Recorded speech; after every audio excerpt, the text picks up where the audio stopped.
Hello everyone, welcome back to my channel genius classes. आज मैं लेके आया हूँ क्लास 10 का साइंस का मॉडल सेट 3। ये जो सीबीएसई के स्टूडेंट है या जैक के है या यूपी बोर्ड के है या बीएसबी के है और भी जितने भी बोर्ड है जहाँ जहाँ एनसीईआरटी चलता है सारा जगह एक्सेसिबल है। इससे पहले मैंने इसका 1 और 2 ऑलरेडी दे रखा है। हर एक में आपको 30 करके क्वेश्चन मिल रहे हैं, ठीक है। इसमें भी आपको 30 क्वेश्चन मिलेंगे। ये सारा का सारा एमसीक्यू जो है सारा हिंदी में है, ये इसका खास बात है। तो जितने भी हिंदी मीडियम के स्टूडेंट हैं, आप किसी भी बोर्ड से ताल्लुकात रखते हैं, अगर आपका एनसीईआरटी चलता है तो इस वीडियो को जरूर देखो। अगर इसको मिस किए तो बहुत कुछ मिस हो जाएगा। ये जो है ये मोस्ट इंपॉर्टेंट क्वेश्चन है जो पिछले लास्ट जो 10 साल का है, 10 साल का क्वेश्चन में इसको मैं ढूंढ करके लेके आया हूँ, जिसमें आपका न्यूमेरिकल भी रहेगा और सारा टाइप का क्वेश्चन रहेगा। ऐसा नहीं कि फिजिक्स में ज़्यादा ध्यान है या बायो में ज़्यादा ध्यान है, सब में बराबर ध्यान दिया गया है।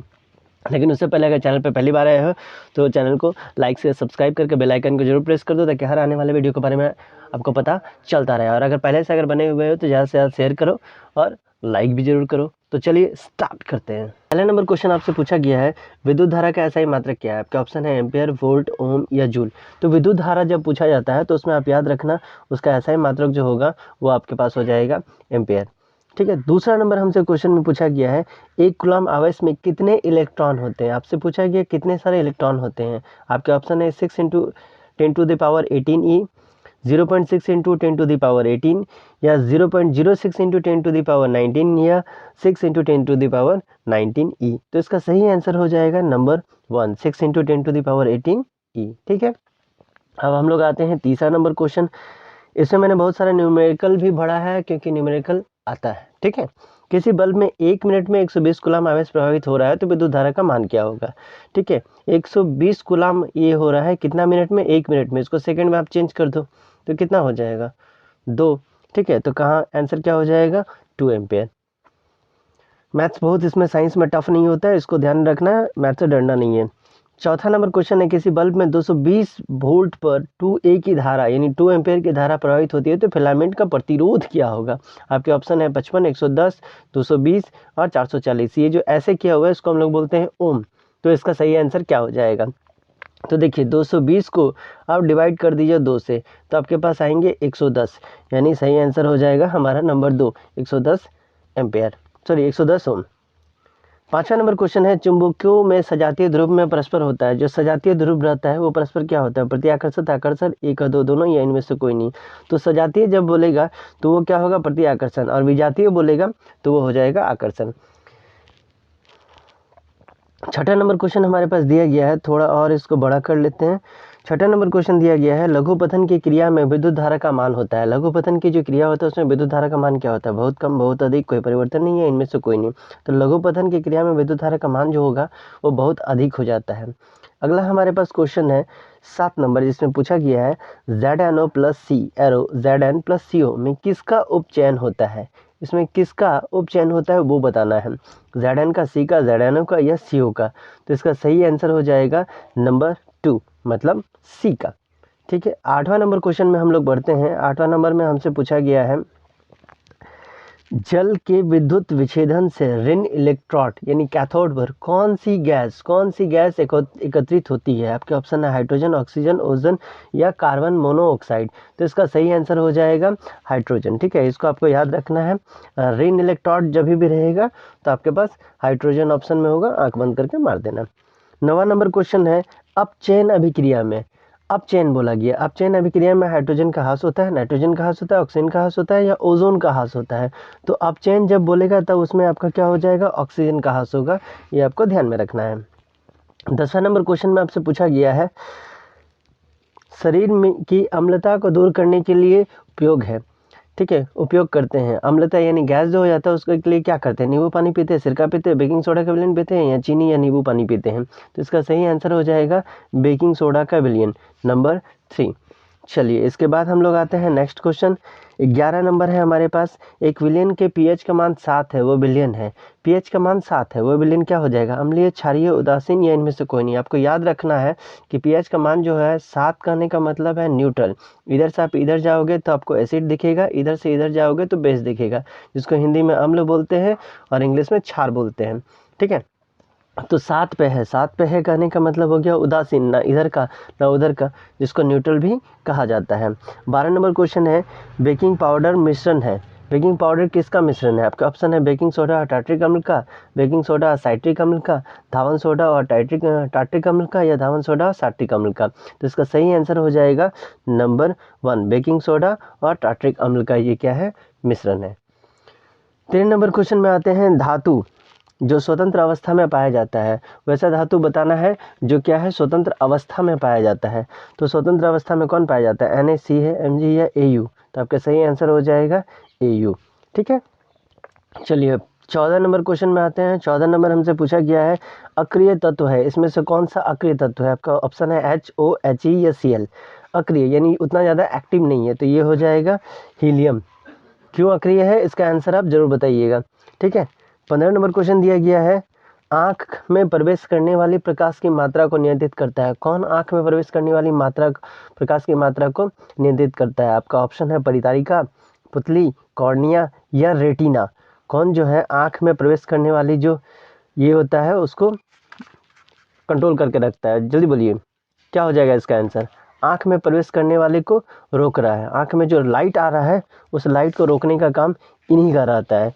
तो इसका सही आंसर हो जाएगा परितारिका। ठीक है ना, परितारिका होगा। इसका सही आंसर हो जाएगा पुतली। आपने देखा है कि आपकी आँख का जो पुतलियाँ हैं, ठीक है, जैसे लाइट आता है फटाक से नहीं बंद हो जाता है। तो इसका सही आंसर क्या हो जाएगा? पुतली। 16 नंबर क्वेश्चन दिया गया है, तारों का टिमटिमाना प्रकाश के किस घटना को दर्शाता है? तारों का जो टिमटिमाना है ये प्रकाश का कौन सा घटना को दिखाता है? आपके ऑप्शन है प्रकाश के परावर्तन को, प्रकाश के अपवर्तन को, प्रकाश के प्रकीर्णन को, या प्रकाश के वर्ण विक्षेपण को। तो इसका सही आंसर हो जाएगा नंबर 2, प्रकाश के अपवर्तन को वो दिखाता है। चलिए 17 नंबर क्वेश्चन है, आकाश का रंग नीला होने का कारण है। आकाश का जो रंग है वो नीला होने का क्या कारण है? अपवर्तन, परावर्तन, प्रकीर्णन या इसमें से कोई नहीं? तो इसका सही आंसर हो जाएगा प्रकीर्णन, क्योंकि प्रकीर्णन की वजह से ही आकाश जो है हमें कैसा दिखता है? तो नीला दिखता है। 18 नंबर क्वेश्चन दिया गया है हमारे पास, रंध्रों का खुलना और बंद होना, ठीक है, ये किसके ऊपर डिपेंड करता है? रंध्र कहने का मतलब है इस तरह करके जो बना हुआ रहता है आपका पत्तों में, ठीक है, सूर्य के प्रकाश पर, प्रकाश संश्लेषण पर, या CO2 के सांद्रतन पर, या वायु के वेग के ऊपर। तो ये प्रकाश संश्लेषण के ऊपर डिपेंड करता है। 19 नंबर क्वेश्चन दिया गया है, दो तंत्रिका कोशिका के मध्य खाली स्थान, दो तंत्रिका कोशिका इसके बीच जो गैप है, इस गैप को हम लोग क्या कहते हैं? मेडुला, सिनेप्स, साइटोन या इनमें से कोई नहीं? तो इसको हम लोग सिनेप्स के नाम से जानते हैं। इसके बाद 20 नंबर है, ऑक्सिन है। ऑक्सिन जो है वो क्या है? वसा है, एंजाइम है, हार्मोन है या कार्बोहाइड्रेट है? तो इसका सही आंसर हो जाएगा वो एंजाइम है। ठीक है, इसके बाद हम लोग आते हैं 21 नंबर क्वेश्चन में। 21 नंबर हमसे पूछा गया है, पुंकेसर में होता है, पुंकेसर में क्या होता है? वात्रिकाग्र, परागन, बीजांड या महादल? इसमें से क्या हो जाएगा? तो ये परागन होगा। इस हर एक सेट में मैंने सिर्फ एक सब्जेक्ट को कवर नहीं किया है, मैं फिजिक्स का भी क्वेश्चन उठाया हूँ, केमिस्ट्री का भी उठाया हूँ और बायो का भी उठाया हूँ। सबका एक पर्टिकुलर आपको कॉम्बिनेशन देखने को मिलेगा। ठीक है, 150 क्वेश्चन का आपको सेट में दूंगा MCQ में सिर्फ। 22 नंबर में, नर युग्मक तथा मादा युग्मक के संलयन को क्या कहते हैं? जब नर युग्मक और मादा युग्मक का संलयन जो है उसको क्या कहते हैं? निषेचन, परागन, अंकुरन या संलयन? तो ये एग्जैक्टली निषेचन के नाम से ही जाना जाता है। सिंपल वर्ड में बोला जाए तो इनका मिलना। 23 नंबर है, मानव के स्त्री में लिंग गुणसूत्र होते हैं। ठीक है, मानव के स्त्री में लिंग गुणसूत्र क्या होता है? XX, XY, YY या YU? ये दोनों तो होता नहीं है। ये जो है ये आपका किसका हो जाएगा? ये 22 का हो जाएगा। तो गर्ल्स के लिए क्या हो जाएगा? तो गर्ल्स के लिए जो है XX हो जाएगा। 24 नंबर हमसे पूछा गया है, अनुवांशिकता का आधार है, इसमें से कौन सा जो है अनुवांशिकता का अधिकार है? DNA, ADP, ATP या ANDP? तो इसका सही आंसर हो जाएगा DNA। आपका होमवर्क रहेगा कि DNA का फुल फॉर्म, ADP का फुल फॉर्म और ATP का फुल फॉर्म, ये तीनों का फुल फॉर्म बताना है, इसका फुल फॉर्म नहीं होगा। ठीक है, 25 नंबर आपसे क्वेश्चन में पूछा गया है, निम्नलिखित में से कौन सर्वाहारी है? सर्वाहारी है कहने का मतलब है जो सब खाता है, कुत्ता, शेर, लोमड़ी और हिरन। तो इसमें देखिए हिरन जो है शाकाहारी हो जाएगा, लोमड़ी जो है मांस, ये मांस, कुत्ता है कुछ दे दियो खा लेगा। ठीक है, चलिए 26 नंबर क्वेश्चन में आते हैं, जिसमें बोला गया है हरे पौधे कहलाते हैं। हरे पौधे क्या कहलाते हैं? उत्पादक, अपघटक, उपभोक्ता या आहार श्रृंखला? ये क्या कहलाते हैं? तो हरे पौधे है, तो ये क्या है? प्रोडक्शन यानी उत्पादक में चले जाएंगे। 27 नंबर क्वेश्चन दिया गया है, जैव विविधता के विशिष्ट स्थल क्या है? जैव विविधता के जो विशिष्ट स्थल है वो क्या है? वन, मरुस्थल, पठार या आकाश? जैव विविधता, जिसको हम लोग बोलते हैं बायोडाइवर्सिटी, आपको ये वन में देखने को मिलेगा, क्योंकि यहाँ पे अलग अलग टाइप का प्राणी और अलग अलग टाइप का पौधे एक साथ ही रहते हैं। 28 नंबर क्वेश्चन में दिया गया है सभी प्रकार के ऊर्जा का स्रोत है, स्रोतों का स्रोत है, सभी प्रकार के ऊर्जा के स्रोतों का स्रोत क्या है? सूर्य, पवन, प्रकाश, या इनमें से कोई नहीं, तो ये हो जाएगा, या इनमें से सभी, तो ये हो जाएगा सूर्य। 29 नंबर आपसे पूछा गया है, थोड़ा सा इसको देखने के लिए करना पड़ेगा छोटा। तो 29 नंबर आपसे पूछा गया है उस युक्ति का नाम क्या है जो सौर ऊर्जा को विद्युत ऊर्जा में, क्या? सौर ऊर्जा को विद्युत ऊर्जा में, यानी सोलर एनर्जी को कन्वर्ट कर रहा है किसमें? इलेक्ट्रिकल एनर्जी में। आपके ऑप्शन है पवन चक्की, सौर सेल, नाभिकीय ऊर्जा या पवन ऊर्जा। तो इसका सही आंसर क्या हो जाएगा? नंबर 2, सौर सेल जो है एक ऐसा है जो क्या करता है? सौर ऊर्जा को इस ऊर्जा में कन्वर्ट करता है। इसके बाद आपका है 30 नंबर, पित्तरस का स्त्राव होता है। पित्तरस का स्त्राव जो है कहाँ पे होता है, मतलब कहाँ से निकलता है? अग्न्याशय द्वारा, छोटी आंत द्वारा, ग्रहणी द्वारा या यकृत द्वारा? तो इसका सही आंसर हो जाएगा ग्रहणी द्वारा। ठीक है, तो ये था हमारा, क्या था?